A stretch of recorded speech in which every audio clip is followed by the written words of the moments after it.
என்னாலுமே என் தேவனை என்னாவினால் துதிப்பேன்.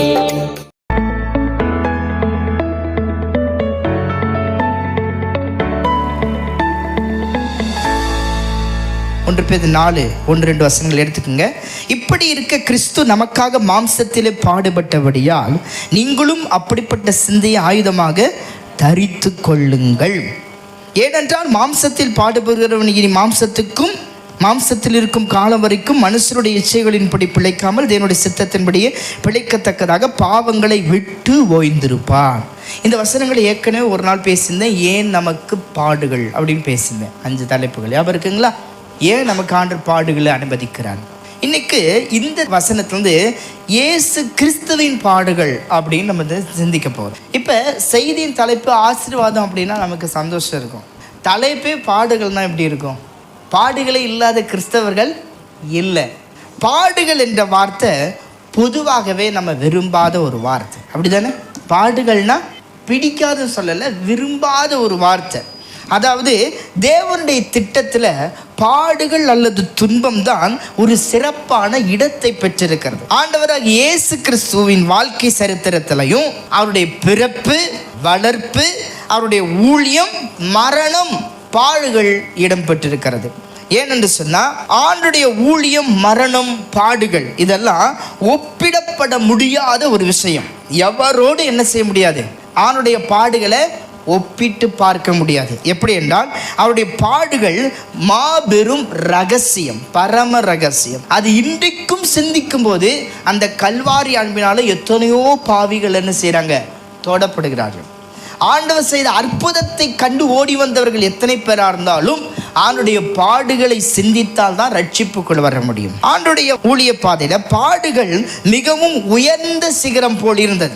அடிக்கடி ஆண்டவர் சீசர்கிட்ட சொன்னது மனுஷகுமாரன் பாடுபடவும் அப்படின்னு சொல்லுவார். அதே போல பொதுவாக பாடுகளை குறித்து நாம் யோசிக்க விரும்புறதில்ல. ஏன்னா அப்படி யோசித்தாலும் நமக்கு ஏன் இந்த பாடுகள் வந்திருக்கு என்று நம்மையே மையமாக வைத்து தான் நம்ம யோசிக்கிறோம், அல்லது மற்றவங்களை மையமாக வைத்து யோசிப்போம். ஆனால் எப்போதும் நமக்கு வருகிற சோதனை பாடுகளை ஆண்டவரை மையமாக வச்சு சிந்திக்கணும். ஊழியத்தில் பாடுகள் வந்தால் ஆண்டவரை வச்சு தான் நம்ம மையமாக சிந்திக்கணும். அப்போஸ்தலர்களை வச்சு தான் பார்க்கணும், எப்படி அவங்க ஊழியம் செஞ்சாங்க, எப்படி ஆண்டவர் அதெல்லாம் மேற்கொண்டார், அதை தான் யோசிக்கணும். அதே போல் கிறிஸ்துவின் பாடுகளை தியானிப்பது கிறிஸ்தவனுக்கு மிக ஒரு அவசியமான ஆவிக்குரிய பயிற்சியாகும். கவனிங்க, சபையாகிய நாம் கிறிஸ்துவின் பாடுகளை சிந்திப்பது நம்முடைய ஆவிக்குரிய வாழ்க்கைக்கு ஒரு பயிற்சி.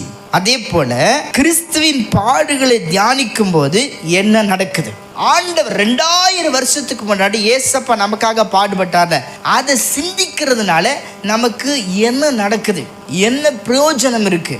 இன்னைக்கு ஆண்டவர் 2000 வருஷத்துக்கு முன்னாடி சிலுவையில் தொங்கின இயேசுவை நினைப்பதற்காக, அவருடைய பாடுகளை சிந்திப்பதனால நமக்கு என்ன கிடைக்குது அப்படின்னா, முதலாவது கவனிங்க, ஆண்டவருடைய பாடுகளை நாம் சிந்திக்கும் போது நமக்குள்ள அந்த வசனம் சொல்ல, நமக்குள்ள பாவங்களை விட்டு ஓய்ந்திருப்பான் என்று பைபிள் சொல்றதுல, அதாவது பாவத்தை நம்மால் வெறுக்க முடிகிறது. ஏன் சபையில் ஆண்டுடைய பாடுகளை சிந்திக்கணும்? நீங்களும் நானும் பரிசுத்தமாய் வாழணும்னா ஆண்டுடைய பாடுகள் சிந்திக்கணும். ரெண்டாவது, அதிலே சில பாயிண்ட் சொல்றேன், அதுக்கப்புறம் முக்கியமான 3 காரியங்களை சொல்றேன். ரெண்டாவது, பரிசுத்தத்தில் வளர வாய்ப்பு உண்டாகிறது. பரிசுத்தமாயிருப்போம், ஆனால் பரிசுத்தத்தில் நிறைய பேர் வளர்றதே இல்லை.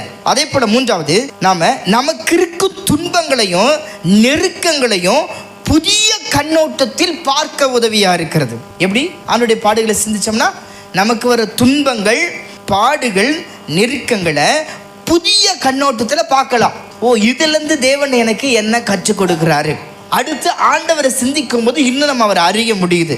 அதே போல 4வது, மற்றவங்களுடைய துன்பங்களை மனதுருக்கத்துடன் பார்க்கவும் உதவுது. கஷ்டப்படுறவங்க மேல, பாடுபடுறவங்க மேல நமக்கு என்ன வரும்? என்ன மாதிரியே அங்க ஒருத்தர் பாடுபடுறாரு, நம்ம ஒரு உடன் பங்காளி இங்க இருக்காரு, நம்முடைய சகோதரர் இருக்காரு, எனக்கு தான் இவ்வளவு பாடு நினைச்சேன், இவருக்கும் இவ்வளவு கஷ்டம் இருக்கே. மற்றவங்களுடைய துன்பங்களை புரிந்து கொள்ள, அதாவது ஒரு மனதுருக்கம் எனக்குள்ள வருது. 5வது, அவர்களோடு கூட பகிர்ந்து கொள்ள முடியுது. கவலைப்படாதீங்க பிரதர், நானும் உங்களை மாதிரி ரொம்ப கஷ்டப்பட்டேன் சொல்லலாமா? நானே நிக்கிறேன்னா நீங்க எந்திரிக்க முடியாதா? இவ்வளோ கஷ்டத்தை தாண்டி வந்த நானே இன்னைக்கு உயிரோடு இருக்கேனா நீங்க இருக்க முடியாதா? என்ன நடக்குது?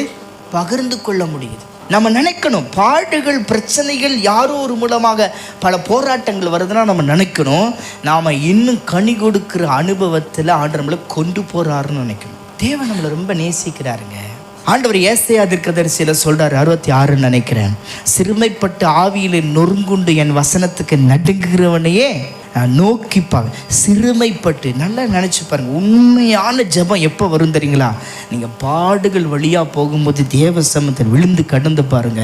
அந்த ஜெபத்தில் உங்களுக்குள்ள பாடுகள் ஒரு பக்கம் இருந்தாலும் பெரிய சமாதானம் நம்மளை அப்படி சூழ்ந்து இருக்கிறத பார்க்க முடியும். 5 காரியத்தை சொன்னேன். அடுத்து 3 தலைப்பில் நம்ம தியானிக்க போகிறோம். தலைப்பை முன்னாடி சொல்லிடுறேன், அதுக்கப்புறம் நம்ம தியானிக்கலாம், சரிங்களா? முதலாவது, கிறிஸ்து எப்படிப்பட்ட பாடுகளை அனுபவித்தார் எழுதிக்கங்க. 2வது, கிறிஸ்துவின் பாடுகள் எவைகளை நமக்கு வெளிப்படுத்துகிறது. 3வது, கிறிஸ்துவின் பாடுகளை எப்படி நம்ம தியானிக்கலாம். வேதம் சொல்லுதா, ஏசு 53:5 அவருடைய தழும்புகளை குணமாக்குறோம். நம்முடைய மீறுதல் நிமித்தம் அவர் என்ன செஞ்சாரு? காயப்பட்டார். எப்படியெல்லாம் அவர் பாடுகளை அனுபவிச்சார்னா, முதலாவது சரீர பிரகாரமான பாடுகளை ஆண்டவர் அனுபவிச்சார். 2வது, அவர் மனதிளவிலும் பாடுகளை அனுபவிச்சார். அப்படித்தானே? அவர் வியாகுலப்படவும் தீயிலடவும் தொடங்கினார். அப்படியே சுவிசேஷம் சொல்லுதா, வாசிக்க நேரில் புரிஞ்சுக்குங்க. அவர் ஜெபிக்கும் பொழுது வேர்வை இரத்தத்தின் பெருந்துளியாய் விழுந்தது. அடுத்து உள் உணர்வுகளிலும் பாடுகளை சந்தித்தார். எப்படின்னா உள் உணர்வுகளை கடினமான சூழ்நிலை சொல்றாரு, பிதாவே இந்த பாத்திரம் நீங்க கூடுமானால் நீங்கட்டும்.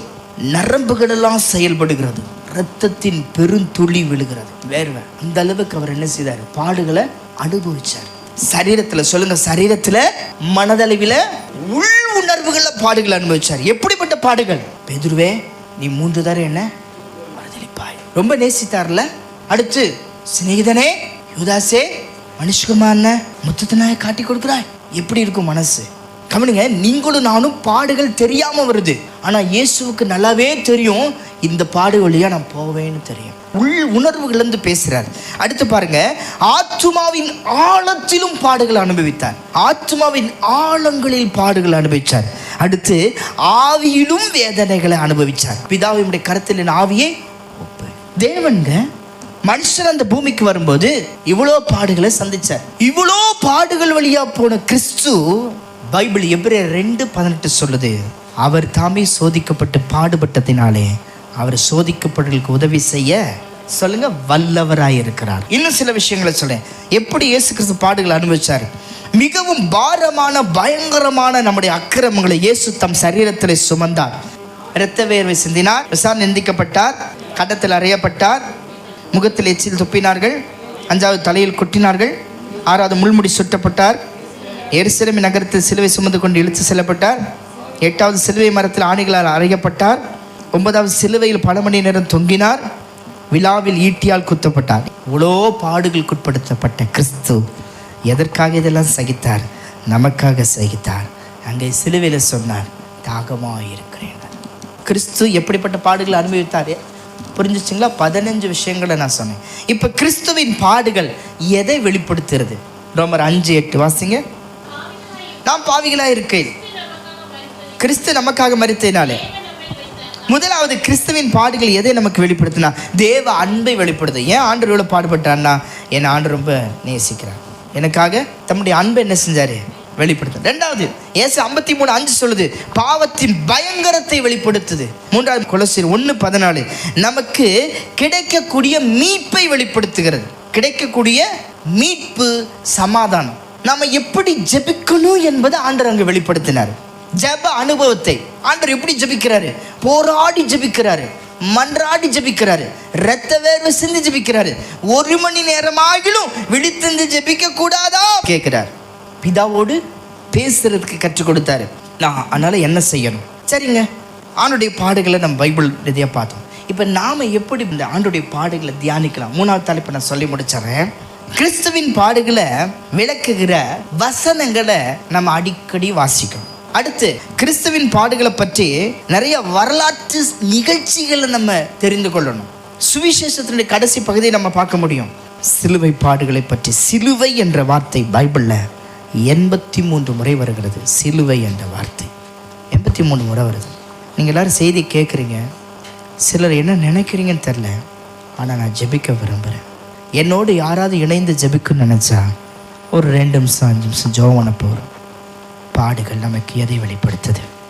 ஆண்டவர் நமக்கு பாடுகளை அனுமதிக்கும் போது அதில் என்ன கற்றுக் கொடுக்கிறார்? இயேசு இவ்வளோ காரியங்களை சந்தித்தாரே, அவர் நமக்காக எல்லாம் செய்து முடித்தார். ஆனால் இப்பொழுது நாம் படுகிற பாடுகள்லாம் நமக்காகத்தான். நாம் ஆசீர்வதிக்கப்பட தான் தேவன் அந்த பாதையை நமக்கு கொண்டு போகிறார். முடிஞ்சவங்க என்னோடு முடிஞ்சவங்க ஜெபம் பண்ணுங்களேன். ஆண்டவரே நன்றி அப்பா, என்னை இந்த பாதையில் நடத்துவதற்காக நன்றி. நான் பாவம் செய்யக்கூடாது, பரிசுத்தத்தில் வளரணும், நானும் பிறருக்கு ஆசீர்வாதமாக மாறணும் என்பதுக்காகத்தானே என்னை இப்படி உருவாக்குறீங்க, என்பதுக்காகத்தானே என்னை இவ்வளவா நேசிக்கிறீங்க. தகப்பன் சிட்சியாத புத்திரன் உண்டோ? உங்களுக்கு அந்த சிச்சை கிடைக்காவிட்டால் நீங்கள் வேறொருவரின் பிள்ளைகளாய் இருப்பீர்களே. அவர் தகப்பன், நான் அவர் பிள்ளை. எனவே கர்த்தரால் சிட்சிக்கப்படுகிற எவனும் அவர் என்னை சோதிக்கிறார் என்று சொல்லாதிருப்பாராக. கர்த்தர் எவனிடத்தில் அன்பு கூறுகிறாரோ அவனை சிட்சித்து தேற்றுகிறார். அப்படின்றவங்க ஆண்டவரை நோக்கி பார்த்து ஜெபம் பண்ணுவீங்களா? நீங்கள் ஜெபிக்கணும்னு நான் கட்டாயப்படுத்தலை. யாராவது ஆண்டவர் நோக்கி ஜெபிக்கணும். நான் ஒரு விஷயம், ஆண்டவரே நான் இவ்வளோ பாடுகளை சகிச்சுட்டு வரேன் ஐயா, ஆனால் என்னை இவ்வளோ நேசிக்கிறீங்க ஆண்டவரே, நம்முடைய சமூகத்தில் எங்களை ஒப்பு கொடுக்குறோம்.